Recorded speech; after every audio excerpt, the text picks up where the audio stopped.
So we're going to look at Luke and, here we go, chapter 8. It's a tiny little passage, and it's about a woman, we don't know her name, who'd been bleeding for a really long time. And I just find it really, really tricky, actually, because quite often we go through different times and seasons in our life, and things are hard, but they usually do work themselves through. And this poor lady had been bleeding for 12 years, and nothing had helped her. So we're just going to read a few verses. Jesus was surrounded by crowds. A woman in the crowd had suffered for 12 years with constant bleeding, and she could find no cure. Coming up behind Jesus, she touched the fringe of his robe. Immediately, the bleeding stopped. "Who touched me?" Jesus asked. Everyone denied it, and Peter said, "Master, the whole crowd is pressing up against you." But Jesus said, "Someone deliberately touched me, for I felt healing power go out from me." And when the woman realized that she could not stay hidden, she began to tremble and fell to her knees in front of him. The whole crowd heard her explain why she had touched him and that she had been immediately healed. "Daughter," he said to her, "your faith has made you well. Go in peace."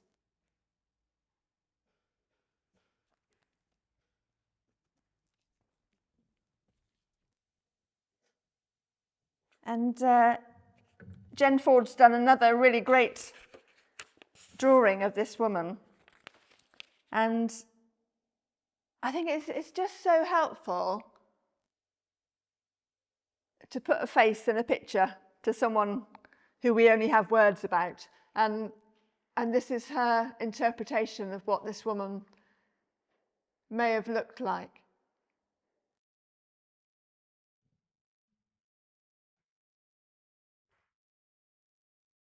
And she looks like she's at the end of herself. And I think she was. We're going to watch a clip from The Chosen. It's quite a long clip, but it depicts this story really well. And I thought it was really helpful to be able to see actually what was going on. So we'll just watch that together, isn't it? This dear unnamed woman was perceived as unclean by others and by herself. The law of Moses, found in the book of Leviticus, says that anyone who bled, even the natural monthly bleed of a woman, was unclean. And this meant that if anyone touched her, or even used the same cooking equipment as she did, they would also be unclean until sunset. Even after her monthly bleed, a woman would remain unclean for several days. We're told that this woman has been bleeding for 12 years. The Gospel of Mark tells us this woman had tried everything to get better. She'd spent everything she had. But in reality, she found herself getting worse. She has no money left, no friends, no community, no access to the temple or to God. In desperation, she comes to find Jesus. He is her last hope at getting her life back. And I'm wondering about us.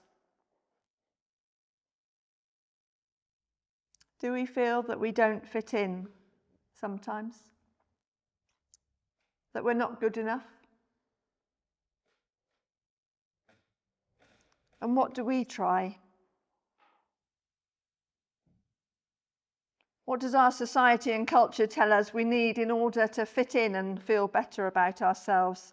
We're surrounded by adverts on TV and social media showing the perfect happy family, off for a holiday together, all smiles and shared happiness. They arrive to an empty pool, an empty complex. There are no queues for anything and the weather is perfect, all because they booked with a particular travel company. Thin ladies in flowing linen garments, soft sun-kissed skin, at peace with themselves and the world. Why? Because they're eating chocolate. A man strolling purposefully through the desert, ruffled hair, ripped shirt showing huge muscles, confident in himself and his sex appeal.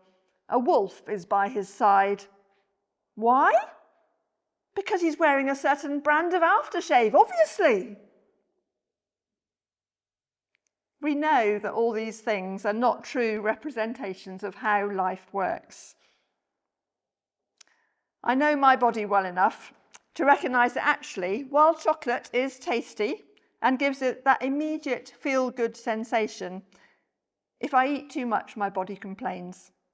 My skin produces spots, my head starts to hurt, my body starts to crave more sweet stuff, which only perpetuates the symptoms. It lowers my mood and it drops my energy levels. They don't put that in the advert. Nevertheless, these things lodge in our subconscious. Otherwise, they wouldn't put them on, would they? They wouldn't spend all this money trying to convince us of these things if they didn't have an effect.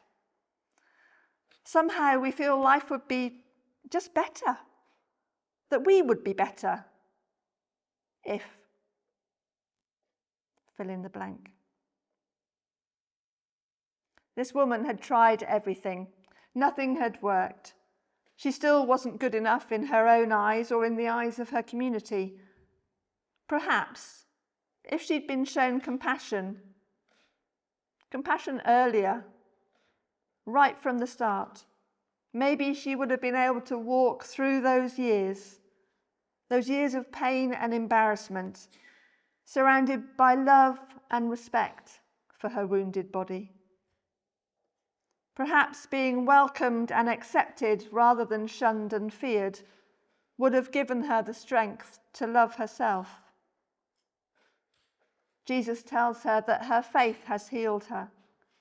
She has been at rock bottom for so many years, believing she's not worthy of love or acceptance.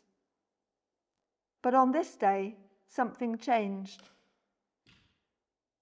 She finds strength and courage to stand up for herself. She ignores the social rules and pushes through the crowds in order to get to Jesus. If he accepts her, that will be enough. That will truly show that God has not abandoned her. On this day, she believes in herself and her worth. She sees past the obvious physical defects. She knows they do not matter to God.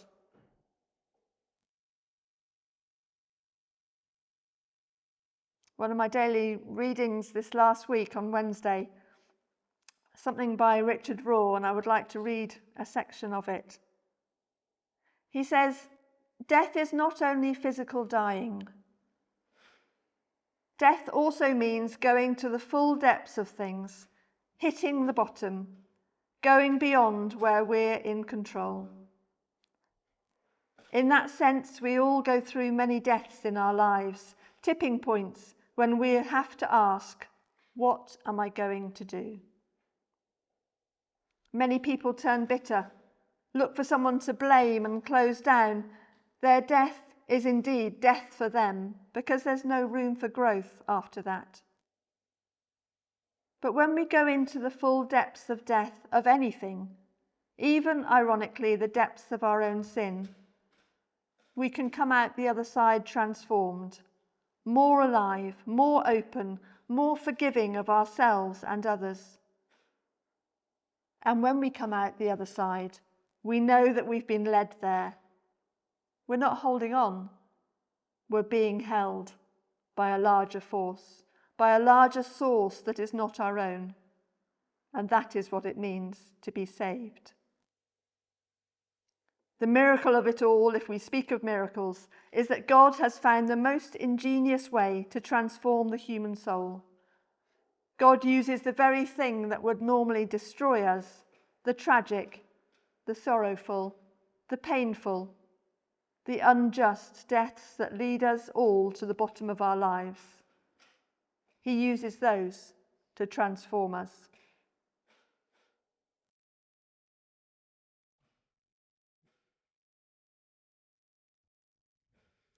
I wonder if we have things in our own lives that cause us to disrespect ourselves or doubt our worth. Perhaps hurtful and undermining words have been spoken to us by people who should have shown compassion. Perhaps unacceptance or dissatisfaction with our bodies. Perhaps our mental health leaves us feeling like we're failing at life, the simplest of things a struggle. Perhaps feelings about who we are, sexual identity, ethnicity or gender. Perhaps our work or lack of work. Every day we compare ourselves to those around us and those portrayed in the media. Every day we make unconscious judgments about ourselves and those we see. Often these judgments are harsh and critical. They don't take into consideration the heart and soul of a person. The Bible tells us in 1 Samuel chapter 16 that the Lord does not look at the things people look at. People look at the outward appearance, but the Lord looks at the heart. God looks at the things that in worldly terms disqualify us, and they are not a problem that can't be overcome. The grace of the one who brought the world into being reaches beyond all our failings, both perceived and actual, and that grace calls us home. Our mission as church, as seekers of God's kingdom, is not to put barriers up, but to tear them down, to seek to draw out the best in ourselves and those that we journey with. That best is not measured against anyone else's best. It simply wants us to thrive in the certain knowledge that we are accepted. We are loved and valuable, part of the community. We are all needed and wanted. Richard Rohr goes on to say this: none of us crosses over this gap from death to new life by our own effort, our own merit, or our own purity, our own perfection. Each of us, from Pope to President, from princess to peasant, is carried across by unearned grace. Worthiness is never the ticket, only a deep desire.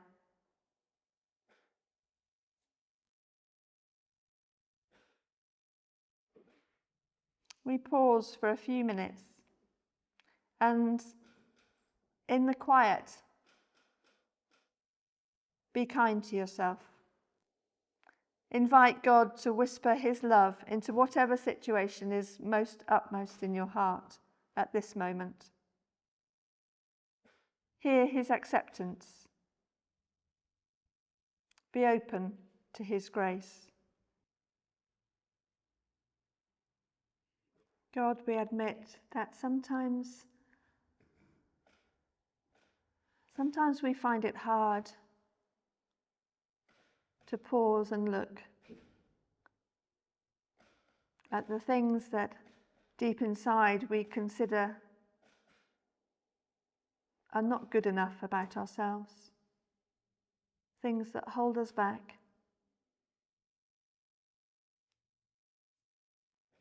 things that make us unworthy.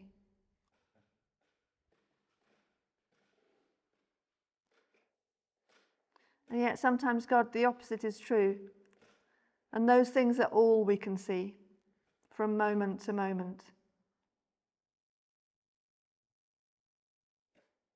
Sometimes they just colour everything we do.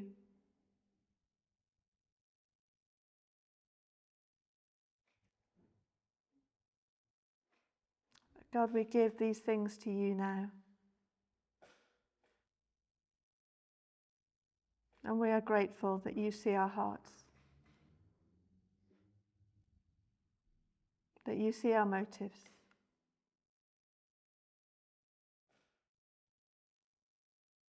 That you see our love for you.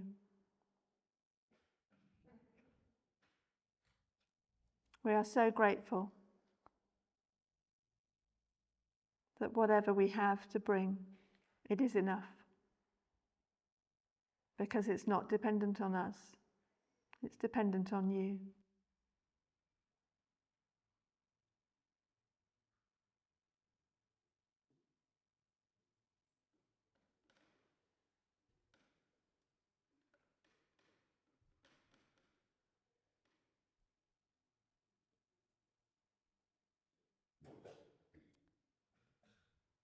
Pope Francis wrote this as part of his Easter message the day before he died last week.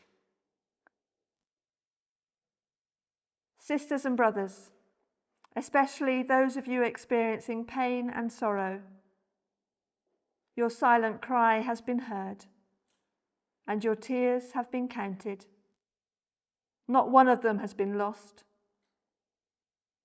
The resurrection of Jesus is indeed the basis of our hope. For in the light of this event, hope is no longer an illusion. Hope is not an evasion, but a challenge. It does not delude, but it empowers us.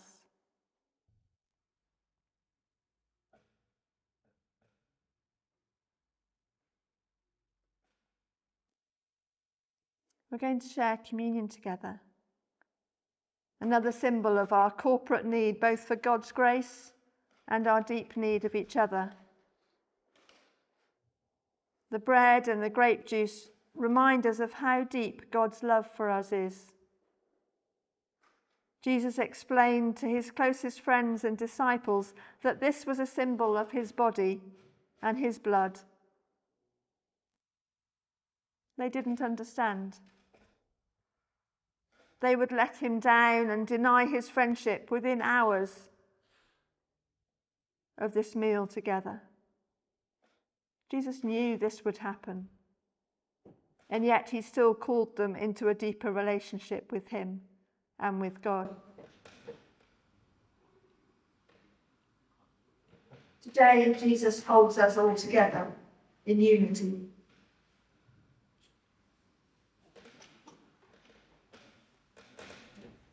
Claire's going to play the music, and I would like to invite you, if you feel able, to come and take hold of this piece of rope. It's a really long piece. And we're going to make a circle around the communion table. In coming together, we're not saying we're without fault. We're admitting that, like the woman from today's passage, we often feel unclean and not good. In coming together, we're admitting that we need each other, that we need affirmation from God. The reminder that whatever the world tells us, God doesn't turn us away. In taking hold of this rope, we remind ourselves that we do not journey alone, that we stand alongside others who are also dearly loved by God, but who don't always recognise that in themselves.